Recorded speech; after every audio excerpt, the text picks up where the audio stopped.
지난 주일에 이어서 오늘 같은 본문으로 같은 제목으로 말씀을 살펴봅니다. 지난 주일에도 종교성이 아니라 거듭남이 필요합니다 하는 말씀을 생각해 보았죠. 타락 아래 있는 인간은 인간에게 가장 근본적으로 필요한 것은 종교 생활에 더 열심을 내는 일이 아니라 거듭나는 일이라는 것을 말씀을 드렸습니다. 우리가 신앙생활에 열심을 내는 일이 필요 없다는 말이 아니라 가장 근본적인 것은 거듭남이 이루어져야 한다는 것이죠. 거듭남이 있어야 성경도 읽을 수 있고 은혜도 받을 수 있으며 기도도 할 수 있게 되는 것입니다. 그런데 여러분 곰곰이 생각해 보면, 여러분 생각을 하면서 설교를 들으시는 분들은 이 말이 굉장히 당혹스럽고 때로는 모순되게 느껴질 수도 있습니다. 참 당혹스러운데요. 그렇습니다. 여러분, 우리가 늘 들어온 대로 말씀을 읽는 것은 매우 중요하죠. 왜냐하면 믿음은 들음에서 나기 때문입니다. 그러니까 말씀을 듣고 말씀을 읽는 일은 매우 중요한 것이죠. 믿음은 들음에서 난다는 말은 말씀을 들을 때 거듭남의 역사가 일어난다는 말과 굉장히 비슷하게 들립니다. 그런데 여러분, 거듭나지 않으면 들릴 수도 없고 읽을 수도 없고 깨달을 수도 없다 그러니까 이게 무슨 말이냐 하는 생각이 드는 것이죠. 믿음은 들음에서 난다고 하면서도 거듭나지 않으면 말씀이 들리지 않는다고 말을 하니 그럼 어떠란 말이냐? 말씀을 듣는 중에 거듭난다는 말이냐, 아니면 거듭나야 말씀이 들린다는 말이냐, 이게 무슨 말이냐 하는 이제 아주 곤란한 닭이 문제냐 계란이 문제냐는 말 비슷한 말같이 들릴 수 있게 되는 것이죠. 그래서 여러분들이 좀 헷갈리는 것입니다. 만약 거듭나야 들린다 그렇다면 말씀을 들으라는 말이 무슨 의미가 있는 말이 되냐 하는 생각을 당연히 하게 되는 것이죠. 성도 여러분, 헷갈리시겠지만 그러나 여러분 조금만 기다리십시오. 제가 여러분의 그 헷갈리는 마음을 모르고 있는 게 아닙니다. 제가 다음 시간에 그런 부분에 대해서 명쾌하게 또 설명을 해주려고 하고 있습니다. 거듭남의 주제는 굉장히 큰 주제이기 때문에 여러 시간을 나누어서 말씀을 드릴 수밖에 없어서 오늘 이 시간에 여러분의 질문들에, 여러분의 의문에 대해서 다 대답을 할 수는 없을 거예요. 그래서 이것을 또 이런 부분들은 또 다음 시간에 할애해서 설명을 드리도록 하겠습니다. 여러분, 거듭남의 주제는 그것이 아니라 하더라도 굉장히 참 사실은 당혹스러워요. 두 가지 면에서 굉장히 당혹스러운데, 거듭남에 대한 설교를 거듭나야 합니다 하고 거듭났음을 점검해 오십시오 이렇게 얘기를 하면 사람들의 마음이 굉장히 좀 불안해지고 당혹스럽습니다. 왜냐하면 내가 거듭났는지를 점검해 봐야 하기 때문이죠. 어떤 사람들은 거듭남의 징후들이 굉장히 뚜렷해서 막 할렐루야 하고 감사할 수 있지만, 또 많은 사람들은 거듭남의 징후라는 것이 별로 자기 눈에 띄지 않기 때문에 굉장히 불안해지는 것이죠. 그리고 이것이 굉장히 당혹스러운 이유 중에 또 하나는 뭐냐 그러면, 내가 거듭난 것 같지 않다고 느낄 때 거듭남에 대해서 내가 무엇을 할 수 있나라고 생각해 보면 거듭남에 대해서 내가 할 수 있는 게 아무것도 없다는 거죠. 거듭나는 일, 나는 일을 내가 어떻게 할 수 있냐고요. 태어나는 일을 내가 아무것도 할 수 있는 게 없었던 것처럼 영적으로 거듭나는 일도 내가 할 수 있는 일이 아무것도 없어요. 게다가 그것은 이제 은혜로만 되는 것이라고 말하고 그 은혜 또한 주권적인 하나님의 역사라고 말을 하니 황당한 거죠. 내가 할 수 있는 일이 아무것도 없는데 거듭나야 한다고 얘기를 하니 참 당혹스러운 것입니다. 그런데 이 문제를 그래서 몇 차례 나누어서 지금 살펴보고 있는 것이죠. 차근차근히 한번 다루어 보도록 하겠습니다. 지난 몇 주간은 거듭나야 한다 하는 문제를 생각해 보았습니다. 주님이 말씀하셨듯이 거듭나야 천국에 들어갈 수 있으니까, 하나님 나라에 들어갈 수 있으니까, 거듭나야 하나님 나라를 볼 수 있다고 하시니까 우리는 거듭나야 하는 것이죠. 니고데모의 이야기를 통해서 우리는 그 사람이 가지고 있는 세상적인 지위나 출세, 세상적인 똑똑함, 종교적인 바리새인의 지도자로서의 종교적인 그런 똑똑함이나 신학적인 학식들이, 이런 것들이 그가 거듭나야 한다 하는 그 거듭남의 필요성을 조금도 감해주지 않는다는 사실을 우리가 보았습니다. 그가 어떤 세상적 지위, 종교적인 엘리트이든지 어떻게 세상적인 학문의 엘리트이든지 간에 그가 거듭나야 한다는 사실에는 조금도 변함이 없으며 그 모든 그의 어떠함이 거듭남에 아무런 도움이 되지 않는다는 사실을 우리가 지난 몇 주간 살펴보았죠. 하나님 나라에 들어가는 일, 하나님 나라를 보는 일은 두뇌의 문제가 아니고요, 종교적인 열심에 관한 문제가 아니라 거듭남의 문제라는 사실을 우리가 살펴보았던 것입니다. 인간의 문제는 근본적으로 내가 종교적인 열심을 좀 더 내면 되는 문제가 아니고, 근본적으로 이 거듭남의 인간의 문제는 하나님 나라를 내가 볼 수 없는 소경이라는 것이고 아무것도 반응할 수 없는 죽은 자라는 사실에 있습니다. 그것이 인간의 근본적인 문제인 것이죠. 여러분, 이런 이야기를 하는 이유는 괜히 여러분을 불안하게 하려는 것은 아닙니다. 사실 이건 좀 불안하게 할 수 있는 얘기죠. 내가 죽었다는데 내가 뭘 할 수 있나? 내가 소경이라는데 뭘 할 수 있나? 아무것도 할 수 없다는 얘기잖아. 뭐 이런 얘기가 되니까요, 사실은 좀 불안해하실 수 있는 것입니다. 그러나 여러분, 이런 설교는 여러분을 단지 불안케 하거나 절망하게 하려는 것이 아니라, 한편 사람이 구원받는 데에는 얼마나 엄청난 은혜가 필요한가 하는 것을 명확하게 드러내기 위한 것입니다. 여러분, 인간의 문제는 단지 내가 좀 더 수도하면 되는 문제가 아니라는 사실을 보게 하려는 것이죠. 그리고 다른 한편으로는 이미 믿고 있는 우리에게 주어진 하나님의 은혜가 얼마나 놀라운 것인가 하는 사실을 알게 하기 위한 거예요. 우리에게 아주 탁월하게 거듭남의 징후가 드러나고 있는 사람들도 있지만, 어떤 사람들에게는 그런 일들이 조금밖에 나타나지 않고 있는 경우들이 있는데, 여러분, 그런 자들에게도 거듭남의 이야기를 잘 들음으로써 내게 나타난 이 작은, 지금은 아직은 싹에 불과한 이러한 일들이 결코 여러분들이 생각하는 만큼 아무렇지도 않은 일이 아니고 아무것도 아닌 일이 아닌 엄청난 일이라는 사실을 여러분이 알기를 원하는 것입니다.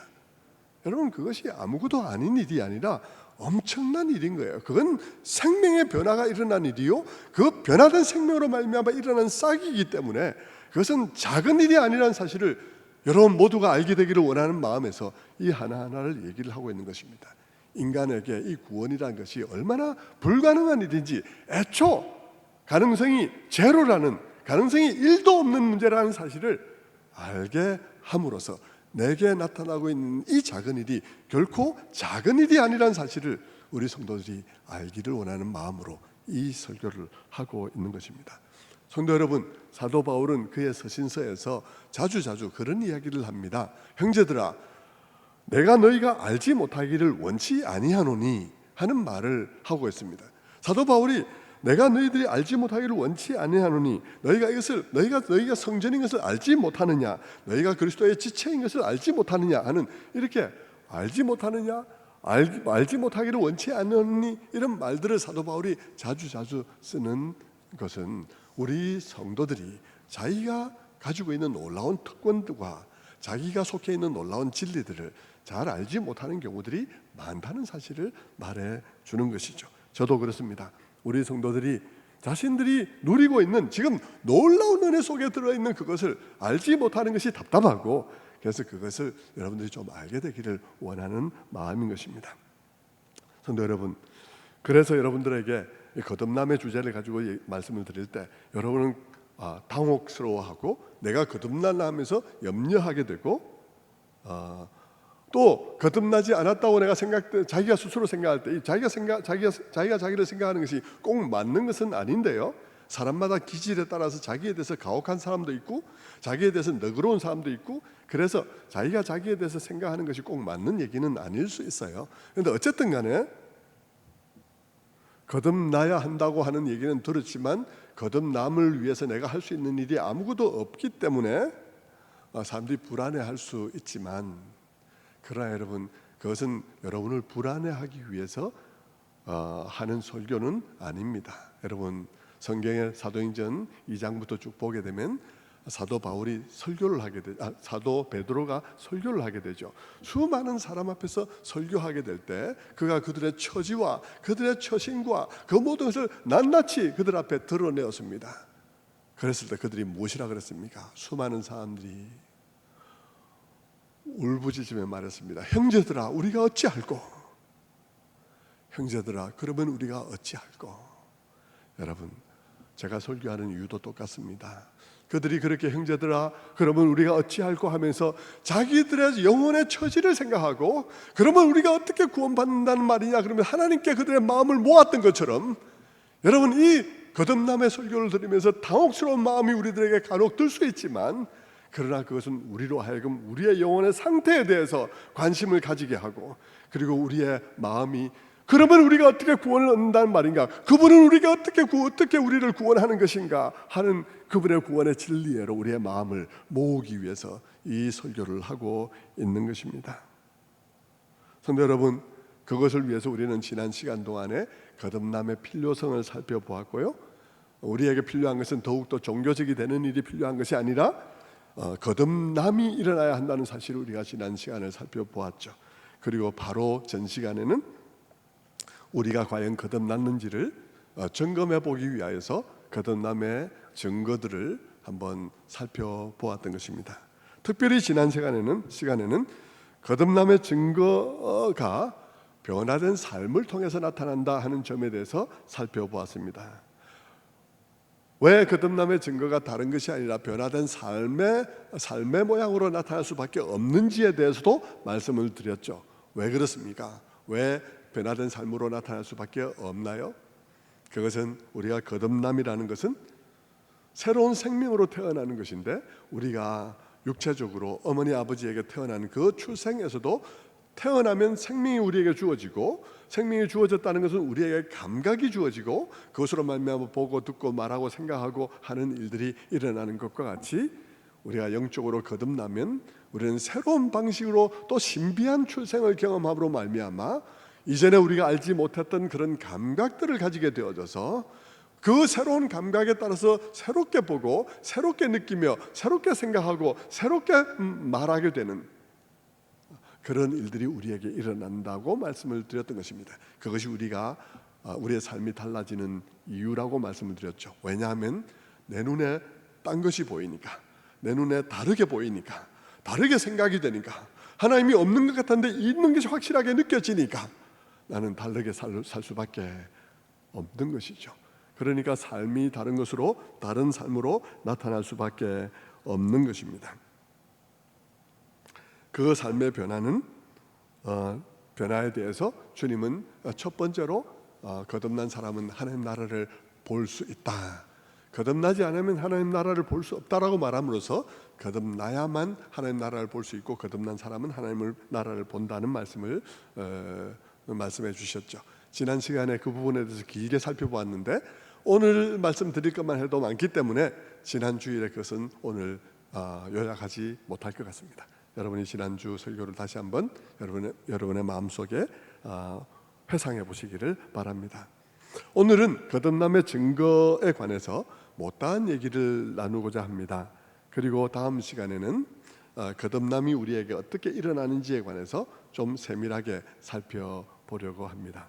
자, 이런 설교를 드리면서 여러분에게 높아심에서 걱정하는 마음으로 어떤 분들을 위해서 이 말씀을 드려야 되겠는데요, 혹 여러분 중에 어떤 사람들은 자기 자신에게 미미하게 나타나는 미미하게나마 거듭남의 징후들이 나타나고 있는데, 어떤 면에서는 사실 교회에 나온다는 일이 결코 쉬운 일이 아니고 이게 작은 일이 아닌데, 그리고 내가 참 그 성도들을 사랑하고 교회를 사랑하는 일이 이게 보통 일이 아닌데, 자기 자신이 자기에게 가혹한 그런 성격을 가지고 있음으로 말미암아서 내까지 것이 뭐 거듭났을 것이라고, 나는 그 정도는 아닌 것 같아, 이렇게 생각하는 사람이 있을 것 같고요.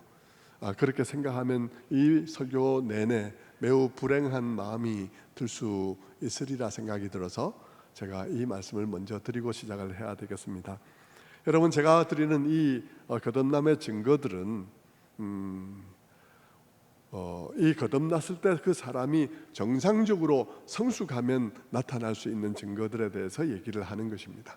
그러니까 거듭남은 그리스도인의 성숙의 이 거듭남의 증거들은 그리스도인의 성숙의 지향점이라고 말을 할 수 있을 거예요. 그 말은 무슨 말이냐 그러면 우리가 아직 베이비 크리스찬에 불과할 때 이제 막 거듭나서 혹은 거듭난 지 오래됐지만 성장하지 못한 그런 그리스도인이라면 이 거듭남의 징후들이, 제가 말씀드리는 거듭남의 징후들이 여러분의 삶 속에 미미하게 나타날 수 있다는 점을 제가 먼저 말씀을 드려야 하겠다는 생각이 듭니다. 그 미미한 것이 작은 것이 아니라는 사실을 또한 말씀을 드려야 하겠죠. 마치 그것은 호랑이 새끼가 성장하지 않았을 때에는 이게 고양인지 호랑인지 잘 알 수 없는 것하고 굉장히 비슷해요. 이게 야생 고양인가? 야생 뭔가? 이렇게 생각이 들 정도로 잘 알 수 없는 것과 마찬가지로 그리스도인들도 거듭났지만 성장하지 않으면 여러분 그 삶 속에 그리스도인의 이런 거듭남의 뚜렷한 징후들이 자기 자신에게는 그렇게 크게 느껴지지 않을 수 있다는 점 말씀드려야 하겠습니다. 그런 사람들은 오늘 설교를 하면서 마무리 지을 때도 말씀드리겠지만 자기에게 나타난 이 일이 작은 일이 아니란 사실을 알고 자기에게 주어지는 성경과 말씀의 감동을 따라서 그것을 소멸하지 말고 그것을 적극적으로 따라가는 일들을 계속 해나가야 됩니다.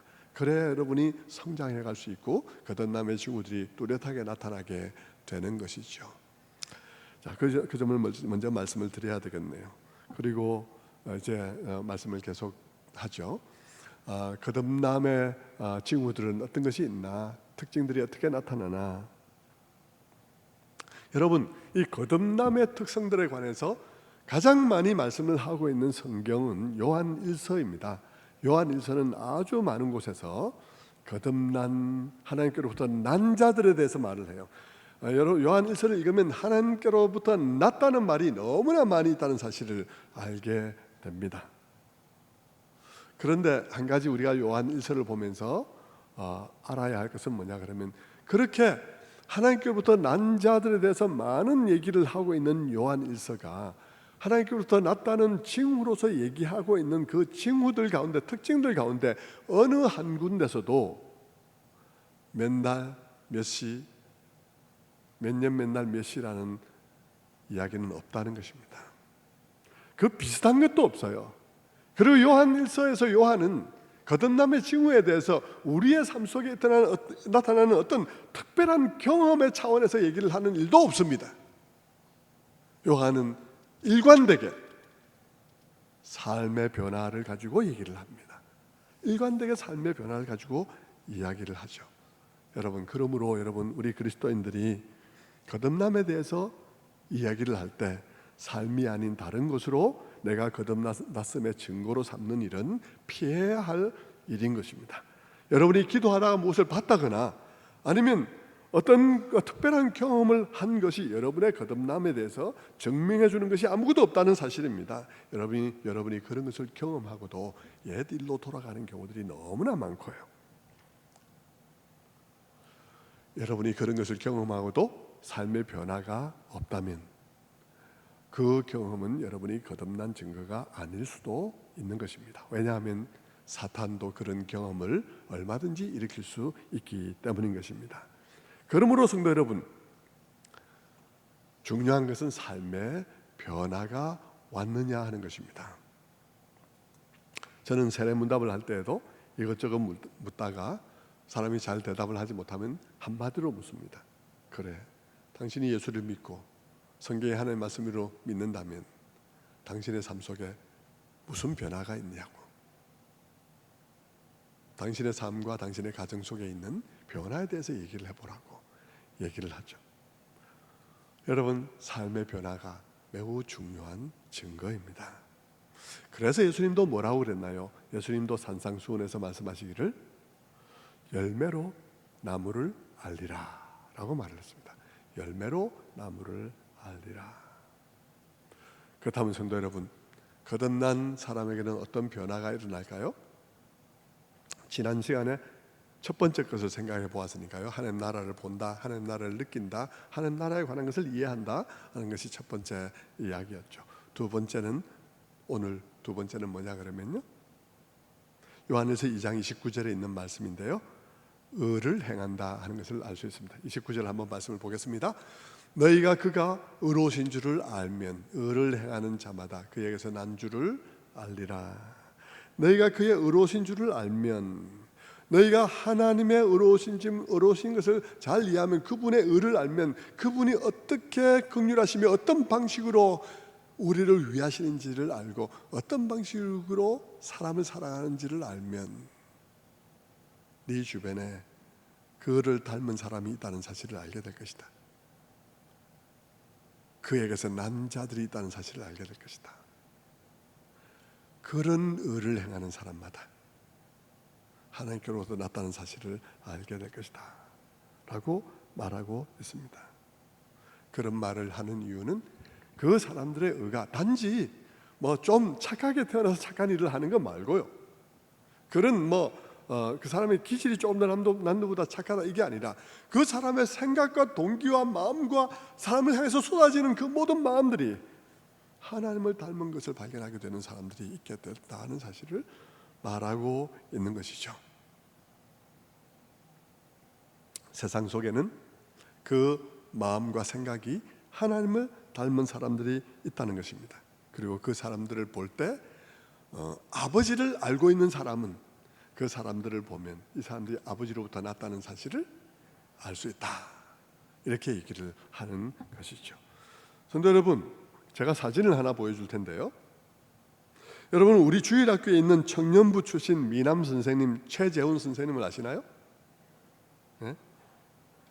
여러분 이 최재훈 선생님 아시나요? 그렇다면 여러분 이 최재훈 선생님을 보다가 어느 날 교회에 갑자기 나타난 최승수 집사님을 보고,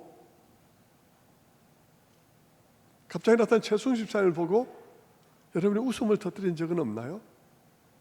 여러분이 이 사람을 딱 본 순간 빵 터진 일은 없습니까? 왜 여러분이 그렇게 웃음이 빵 터졌나요? 아무도 설명을 안 해줘도 알겠거든요. 아무도 설명을 안 해줘도 알겠는 거예요. 이 청년이 그 아버지의 아들이란 사실을 알겠는 거죠.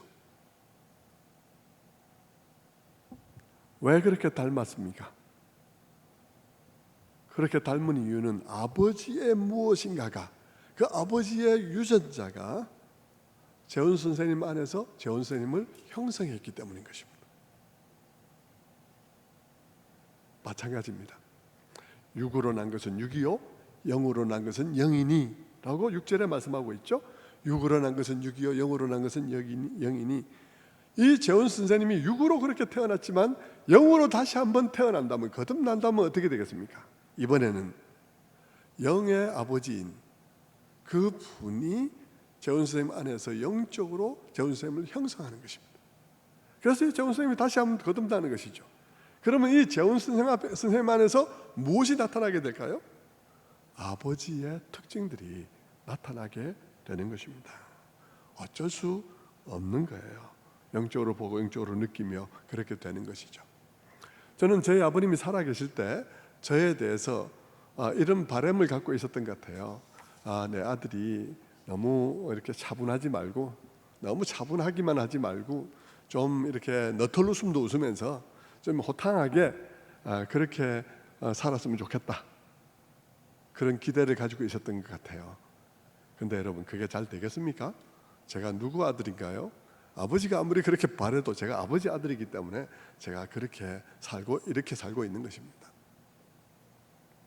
요한은 바로 그것을 말하고 있는 것입니다.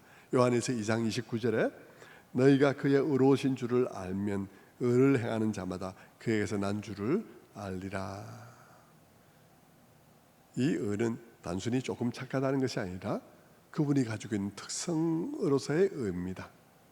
하나님처럼 마음을 쓰고 하나님처럼 그렇게 생각하는 그런 것들이 그에게서 보인다는 사실이죠. 세 번째로 거듭난 자의 특징은 요한일서 3장 9절에 나타납니다. 아까는 2장 9절이었는데 이제는 3장 9절에 하나님께로서 난 자마다 죄를 짓지 아니하나니, 하나님께로서 난 자마다 죄를 짓지 아니하나니 이는 하나님의 씨가 그 속에 거하며 저도 범죄치 못하는 것은 그가 하나님께로서 났음이라. 하나님께로 난 자가 범죄하지 않는다는 이야기를 하는 것입니다. 이 말씀을 읽으면 우리의 마음속에 또 다시 불안한 마음이 딱 듭니다. 심각한 우려가 들죠. 왜냐하면 우리에게는 아직도 죄를 짓는 면이 있기 때문인 것입니다. 그렇다면 죄를 짓는 자는 거듭난 자가 아니라고 말을 하고 있는 것인데, 그렇다면 나는 거듭나지 않은 자인가 하는 생각이 드는 것이죠. 정말 좌절감이 들 수 있는 것입니다. 그러나 여러분, 여기서 죄를 짓지 않는다는 말은 헬라어의 시제상, 많은 시제가 있는데 시제상 계속해서 어떤 일을 반복하는 것을 의미하는 것을 나타낼 때 쓰는 시제입니다. 그러므로 이 요한이 한 말은 뭐냐 그러면 아예 죄를 짓지 않는다는 말을 한 것이 아니라 하나님께로부터 난 자는 계속해서 죄를 짓지 않는다는 말을 한 것이고, 다시 말하면 하나님께로부터 난 자는 죄 가운데 편하게 머무를 수가 없다는 것을 의미하는 것입니다. 그는 죄를 즐길 수 없고 계속 즐기는 마음으로 거기에 머물지 못하며 계속 자기의 죄를 변호하며 계속 그 가운데 거하는 일을 하지 못한다는 것입니다. 그런 일이 우리들에게 나타나면, 그런 싸움이 우리에게 나타나면 우리는 중생한 자라는 사실을 성경이 우리에게 말하고 있는 것입니다. 성도 여러분, 거듭난 자와 거듭나지 않은 자의 차이는 죄를 짓고 안 짓고 하는 것이 아닙니다. 중생한 자도 죄를 짓고 중생하지 않은 자도 죄를 짓습니다.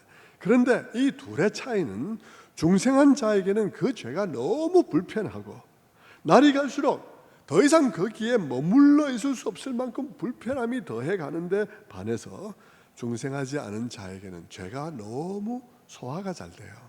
죄가 너무 편해요. 죄가 너무 즐거워요. 왜냐하면 죄도 죄가 주는 낙이 있기 때문인 것입니다. 죄가 주는 그 낙이 너무 소화가 잘 되는 것입니다. 죄가 소화불량이 되는 일은 절대 없어요. 죄가 너무 소화가 잘 되는 거죠. 여러분, 죄에도 낙이 있습니다. 그래서 세상 사람들 어떻습니까? 밤새 술 마시고 2차, 3차 가고 하는 것이 그렇게 즐거운 것입니다. 그들은 어젯밤에 술 마시고 정신을 잃은 게 자랑거리가 됩니다. 나 어저께 술 마시고 필름이 끊겼어 이러면서 막 자랑하고요. 3차 간 사람보다 4차 간 사람이 더 우월감을 느끼면서 나는 어제 4차 가서 집에 결국 못 들어가서 오늘 바로 회사 나왔어. 이게 자랑이 되고 무용담이 되는 아주 이상한 세계를 살아가는 것입니다. 그들은 그렇게 4차하고 집에 안 들어가고 모르는 여자와 또 남자와 또 그렇게 즐겁게 시간을 보낸 것이 그들에게는 아주 무용담이 되고 자랑이 되는 것이죠. 그러나 여러분, 중생한 사람들은 그렇지 못합니다. 중생한 사람들은 그런 삶을 할 수도 있지만 그런 삶이 그의 영혼에 말할 수 없는 공허감과 말할 수 없는 아픔, 비참함을 가지고 오는 것이죠. 엄청난 변화가 오는 것입니다. 물론 거듭난 이후에도 넘어질 때가 있습니다. 유혹을 이기지 못하고 바람을 피운 경우가 있을 수도 있습니다. 다윗 왕처럼 말입니다.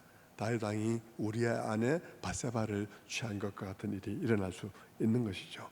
때로는 유혹을 이기지 못해서 넘어갔다가 부정부패 사건에 신문에 나는 경우가 있을 수가 있습니다.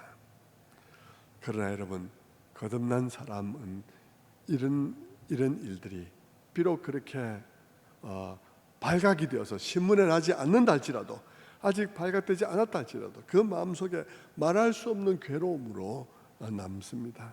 불신자들은 그런 생활 너무도 잘하고 그것을 서로 다 카르텔을 짜가지고 그렇게 막 나눠 먹기를 딱 형성해서 잘도 하지만 그들은 그것이 무용담이 되기도 하지만 거듭난 사람에게는 그것이 양심의 가책으로 괴로움으로 견딜 수가 없는 것이죠.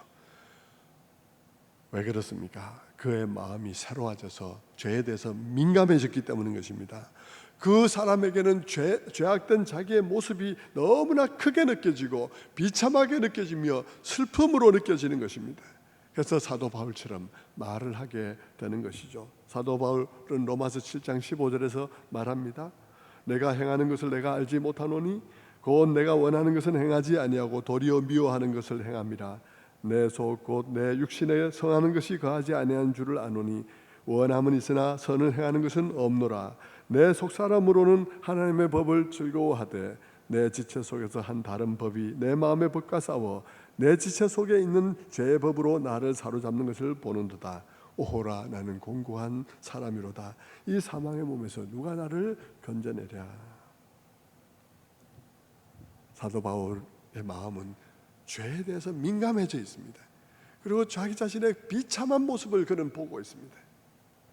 다윗도 바세바를 범하고 난 다음에 그렇게 괴로워했습니다. 그리고 그는 그때의 경험을 이렇게 표현합니다. 시편 32편 1절에 이렇게 말하죠. 허물의 사함을 얻고 그 죄의 가림을 받는 자는 복이 있도다. 마음에 간사가 없고 여호와께 정죄를 당하지 않은 자는 복이 있도다. 내가 토설치 아니할 때에 종일 신음함으로 내 뼈가 쇠하였도다. 주의 손이 주야로 나를 누르시오니 내 진하기 화하여 여름 가물에 마른같이 되었나이다. 다윗이 무엇을 고백하고 있나요? 그가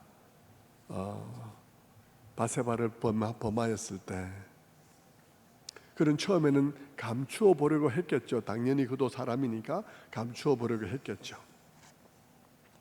그의 마음의 양심의 가책을 억누르려고 해보기도 했을 것입니다. 그러나 그가 고백하는 것은 뭡니까? 도무지 억눌러지지가 않더라는 것입니다. 거듭난 영혼에게 있어서는 그의 죄가 그렇게 쉽게 합리화되는 게 아닙니다. 그렇게 쉽게 정당화되는 게 아닙니다. 죄가 그렇게 쉽게 합리화되어지고 쉽게 잊혀져 버리는 것이 아니라 그의 마음속에 그 죄는 점점 더 크게 커져가고 그의 마음의 부담은 점점 더 커져서 터질 듯이 그런 그의 마음이 되는 것입니다. 왜 그렇습니까? 성령이 우리 안에 계시기 때문입니다. 거룩한 영이신 성령이 우리 안에 계시기 때문입니다. 다윗이 말한 대로 주의 손이 나를 누르시오니 내 진액이 화하여 여름 가물에 마름같이 되었나이다. 내 영혼이 내 안에서 신음하고 내 뼈가 쇠하여지고 그리고 주의 손이 나를 눌러서 숨도 쉬지 못할 정도로 내 마음에 괴로움이 오는 것이죠. 그래서 사도 바울이 견딜 수 없는 상태가 그렇게 다윗이 견딜 수 없는 상태가 되는 것입니다. 여러분, 그 성령께서 우리 안에서 계속해서 죄를 내 눈앞에 들이대면서 너 이거 회개해, 너 이거 회개해 하게 되는 것입니다. 바로 그 경험을 다윗은 시편 51편 3절의 말씀에 이렇게 말합니다. 무릇 나는 내 죄가를 아오니 내 죄가 항상 내 앞에 있나이다. 하나님이여, 나는 내 죄가를 압니다. 나는 내가 무슨 죄를 저질렀는지 압니다. 왜냐하면 내 죄가 항상 내 앞에 있습니다. 성령께서 항상 내 앞에 그 죄를 두시니 내 죄가 항상 내 앞에 있습니다. 그래서 다윗은 어떻게 하나요? 결국은 그것을 그 마음에 숨겨두지 못하고 하나님 앞에 토하여내게 되죠. 시편 32편 5절에 이렇게 말합니다. 내가 이르기를 내 허물을 여호와께 자복하리라 하고 주께 내 죄를 아뢰고 내 죄악을 숨기지 아니하였더니 곧 주께서 내 죄악을 사하셨나이다. 결국 다윗은 어떻게 합니까? 그의 죄를 하나님 앞에 토하여냄으로써 용서함을 받으며 마음의 평안을 회복하게 되는 것입니다. 이렇게 중생한 사람은 즐거운 마음으로 계속해서 죄를 즐기면서 거기에 머물 수 없습니다. 만약 여러분의 마음속에 이런 싸움들이 있다면, 그런 싸움들이 계속되어지고 있다면 말씀을 들을 때마다 그 말씀이 여러분의 마음속에 찔림이 되어져서 여러분으로 하여금 여러분의 죄악을 그냥 단순히 합리화시키고 넘어갈 수 없도록, 나는 아무리 합리화를 시켰는데도 불구하고 주의 성령이 아니야, 이것도 합리화될 수 있는 게 아니야 라고 말함으로써 여러분의 마음속에 고통 가운데 신음하며 주를 바라볼 수밖에 없다면 여러분의 영혼은 거듭난 영혼이기 때문에 그런 것입니다. 그 다음에 거듭남의 영혼은, 거듭남의 증거들은 무엇입니까? 그 다음에 거듭남의 증거들은 요한일서 4장 7절에 나옵니다. 이게 참 한 장 건너 한 장씩 이렇게 2장 9절, 3장 9절, 4장 7절 이렇게 나오는 것 같죠. 4장 7절을 보면 사랑하는 자들아 우리가 서로 사랑하자. 사랑은 하나님께 속한 것이니 사랑하는 자마다 하나님께로부터 나서 하나님을 알고 사랑하는 자마다 하나님께로부터 나서 하나님을 아는 자들이다. 여러분, 사랑은, 형제 사랑은 하나님의 거듭남의 증거인 것입니다. 여기서 형제는 집에 있는 그런 육신의 형제를 말하는 게 아닙니다. 여기의 형제는 교회의 식구들, 믿음의 식구들을 말하는 것이죠. 여러분, 우리의 육신의 형제들을 우리가 사랑하는 이유가 우리가 같은 부모에게 태어나서 사랑하게 되는 것과 꼭 마찬가지로, 여러분, 우리의 영혼이 거듭나면 함께 예배드리고 있는 이 공동체 속에 속해 있는 우리의 식구들이 단순히 남의 식구 같이만 느껴지지는 않을 것입니다. 관심을 가지게 되는 것이죠. 그도 우리 아버지의 무한하신 사랑 때문에 거듭난 자들이란 사실을 알게 되는 것이죠. 그것이 점점 내 마음속에 인정되어집니다. 그 사람이 내 마음에 들고 안 들고는 별개의 문제예요. 여전히 마음에 안 들 수도 있죠. 여전히 마음에 안 들 수도 있는데, 그래도 내 마음에 안 드는 저 사람도 우리 아버지께서 거듭나게 하신 영혼이다. 우리 집에도 내 마음에 안 드는 가족들이 있듯이 말입니다. 그렇지 않습니까? 네, 우리 집에도 내 마음에 안 드는 가족들이 있듯이, 여러분, 하나님의 가문 속에도 내 마음에 안 드는 사람도 있을 수 있죠. 나와 너무 다른 사람이 있을 수 있습니다. 그러나 그럼에도 불구하고 우리 아버지 하나님의 무한하신 사랑으로 거듭난 자임을 부인할 수는 없는 것이죠. 그래서 거듭난 영혼에게는 무엇이 보입니까? 교회가 보이고요, 교회가 좋아지고, 말씀이 좋아지고요, 교회 예수쟁이들이 좋아지고, 그런 것입니다. 그리고는 그 하나님으로 인해서 나와 똑같이 태어난 형제 자매들이 있다는 사실을 알게 되는 것이죠. 여러분, 복음송 가운데서 이런 게 있죠. 당신은 하나님의 언약 안에 있는 축복의 통로, 당신을 통하여서 열방이 주께 돌아오게 되리 하는 찬양이 있죠. 이 찬양이 여러분에게 어느 날 참 좋은 노래다, 가사 참 좋네가 아니라 이 노래가 진리를 말하고 있네 하고 느껴질 것입니다. 이 노래가 진리를 말하고 있네 하는 것을 알게 될 거예요. 그래서 여러분의 마음에 좀 안 드는 사람이라 할지라도 하나님께서 그는 또한 나와 다르지만 나와 다른 누군가를 위하여 복음의 통로가, 구원의 통로가 되기 위해서, 축복의 통로가 되기 위해서 부르신 자라는 사실을 인정하는데 아무런 어려움이 없을 것입니다.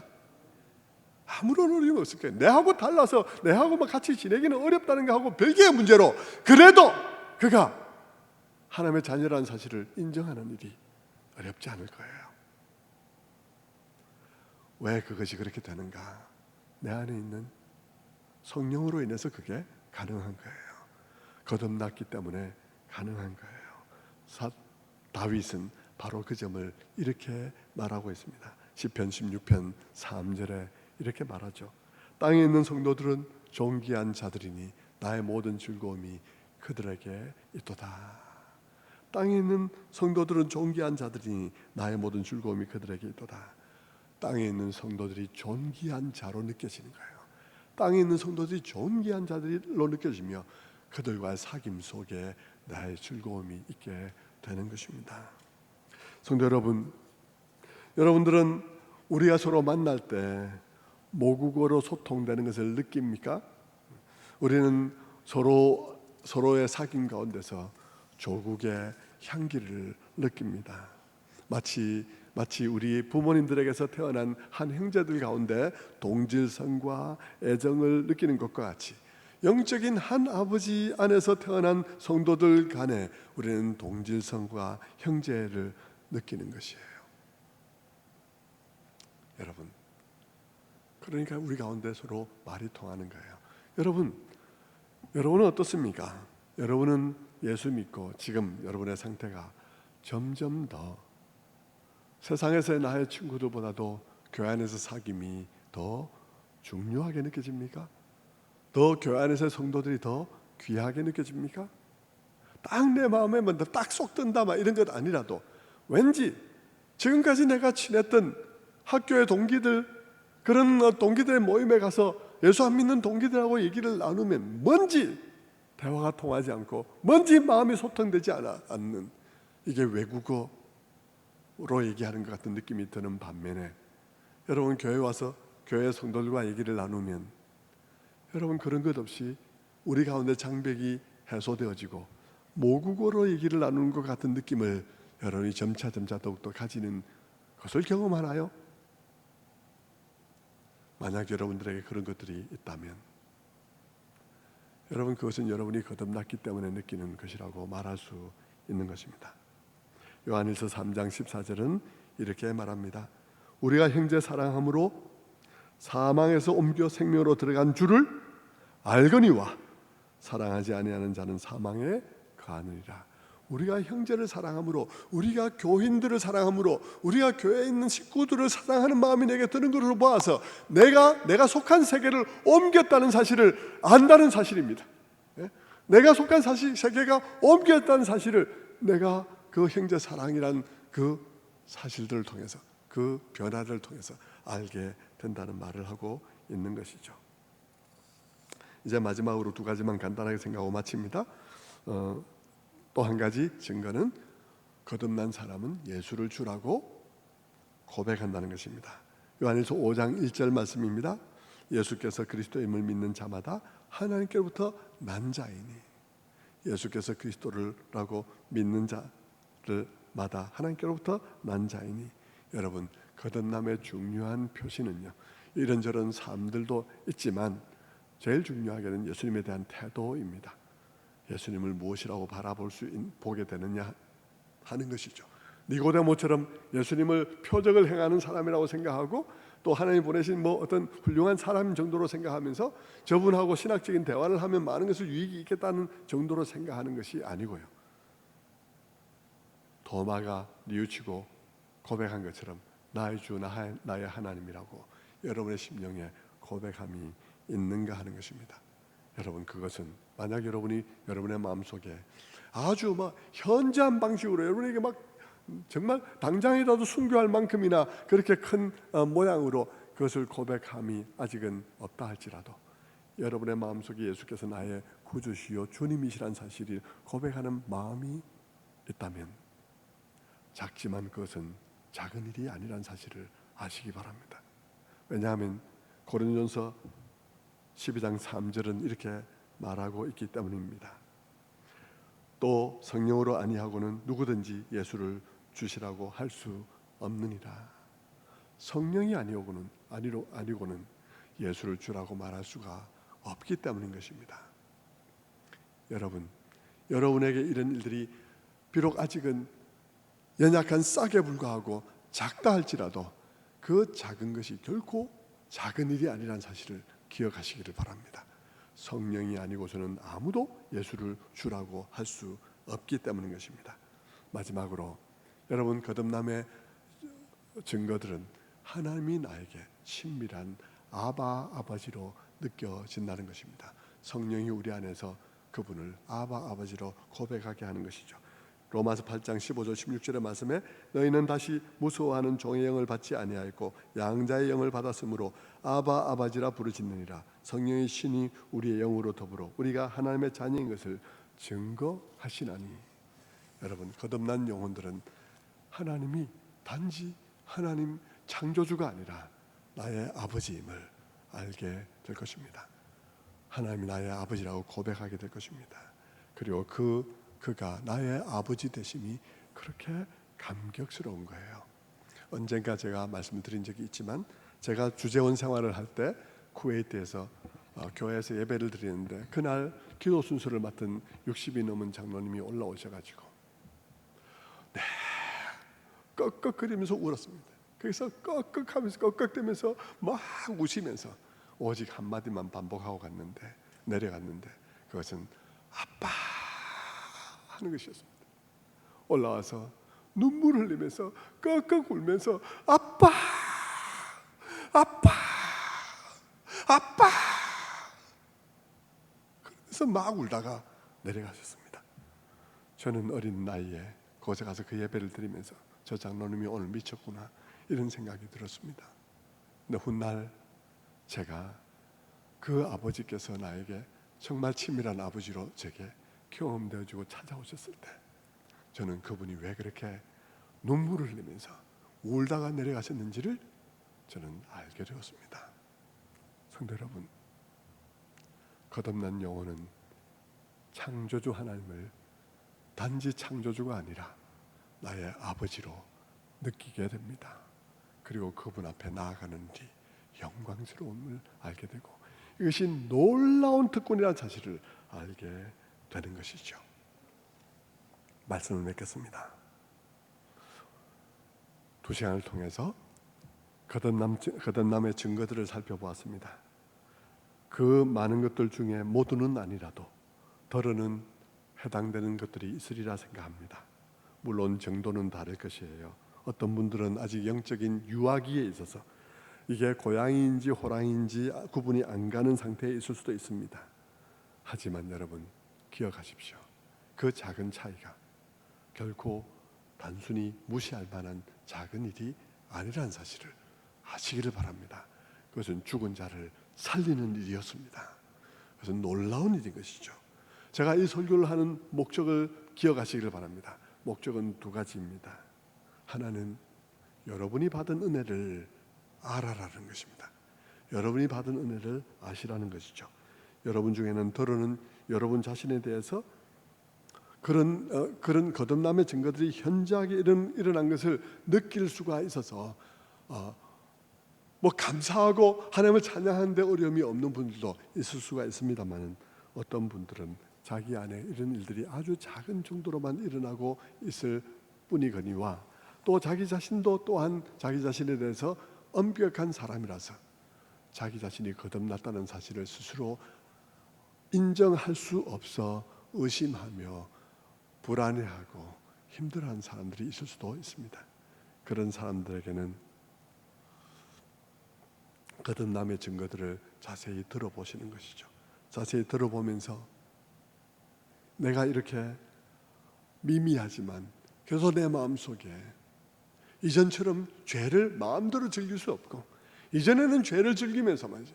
죄 가운데 있는 낙들 그 죄가 주는 즐거움뿐만 아니라 죄가 주는 자유함 같은 느낌들 그리고 죄가 주는 내 인생은 내가 결정해 하는 이런 자주성 같은 느낌들 이런 것들을 만끽하면서 그렇게 하던 나의 삶들에 대해서 내가 죄책감을 느끼며 이제는 내 하나님 앞에서 내가 어떤 싸움들을 싸우고 있는 작은 싸움을 여러분의 마음속에라도 느끼고 있다면 여러분 그것은 작은 일이 아니란 사실을 아시고 하나님을 찬양하게 되기를 원하는 마음에서 이 설교를 하고 있는 것입니다.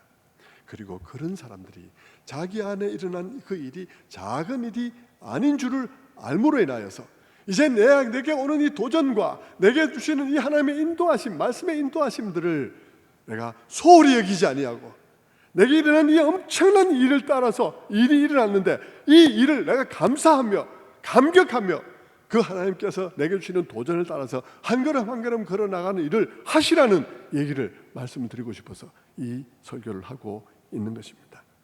성도 여러분, 여러분 모두가 많은 사람들이 거의 대부분이 거듭나 있으리라 생각해요.